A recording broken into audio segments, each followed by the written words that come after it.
नमस्कार दोस्तों, स्वागत है आपका हमारे चैनल दिल्ली डिजिटल सेवा में। अगर आपने दिल्ली ई डिस्ट्रिक्ट पोर्टल पर किसी सेवा के लिए आवेदन किया है और आपके आवेदन का स्टेटस क्वेरी रेज़ दिखा रहा है, तो घबराने की बिल्कुल ज़रूरत नहीं है।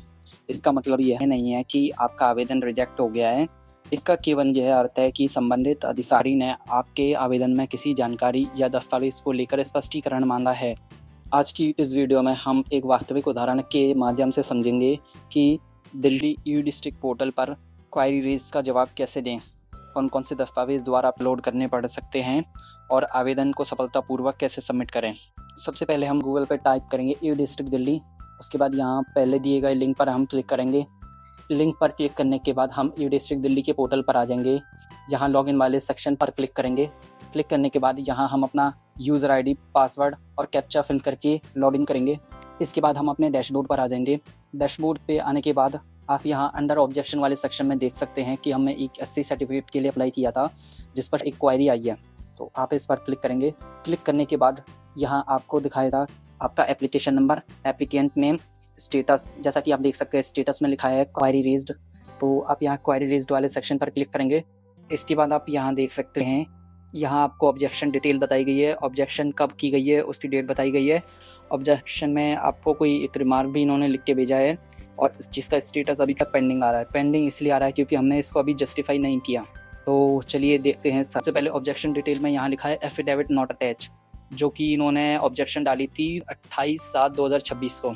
ऑब्जेक्शन रिमार्क में इन्होंने लिखा है grandfather name mismatch affidavit require. तो इन्होंने क्लियरली हमें बता रखा है कि इनको एक एफिडेविट चाहिए।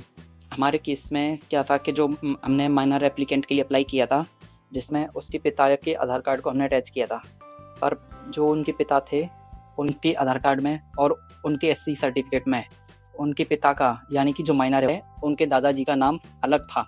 अलग मीन्स के स्पेलिंग में थोड़ी करेक्शन थी, जिस वजह से हमसे एफिडेविट मांगा गया है। तो हमने ये एफिडेविट बनवा लिया है।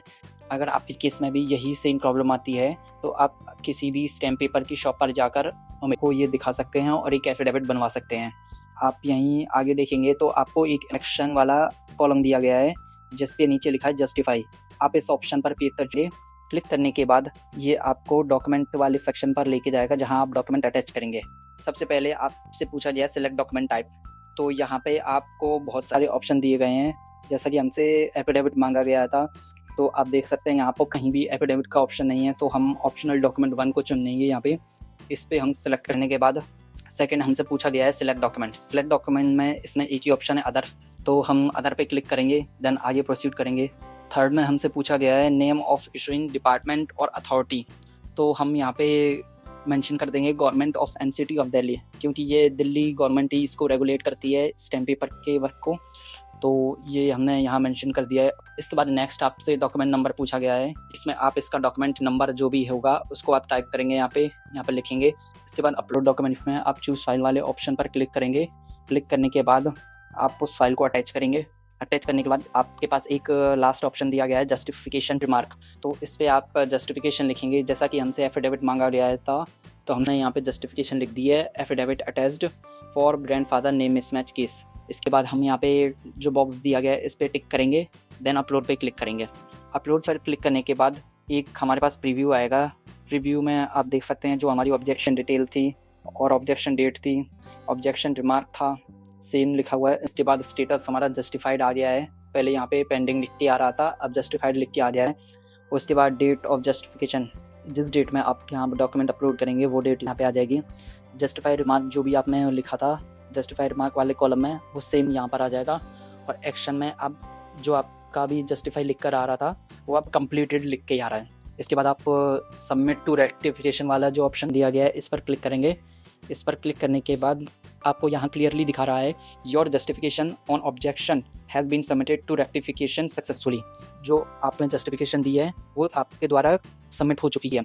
अब इस पर फर्दर जो एक्शन होगा वो अथॉरिटी द्वारा होगा, वो इसको रिव्यू करेंगे, देन उस पर अपना कोई डिसीजन देंगे। इसको दोबारा चेक करने के लिए आप सेम डैशबोर्ड वाले सेक्शन पर आएंगे और यहाँ अंडर ऑब्जेक्शन वाले सेक्शन में जो आपके डॉक्यूमेंट में ऑब्जेक्शन आई थी आप इस पर सेम फिर से क्लिक करेंगे। क्लिक करने के बाद आप यहाँ देख सकते हैं स्टेटस में जहाँ पहले क्वेरी रेज लिख कर आ रहा था, अब क्वेरी रिप्लाइड लिख कर आ रहा है, जो आपकी सक्सेसफुली सबमिट हो चुकी है। इसके बाद आप 3 से 4 दिन बाद इसका स्टेटस चेक कर सकते हैं। अगर वीडियो आपको पसंद आई है तो लाइक करें, शेयर करें और दिल्ली डिजिटल सेवा चैनल को सब्सक्राइब करें।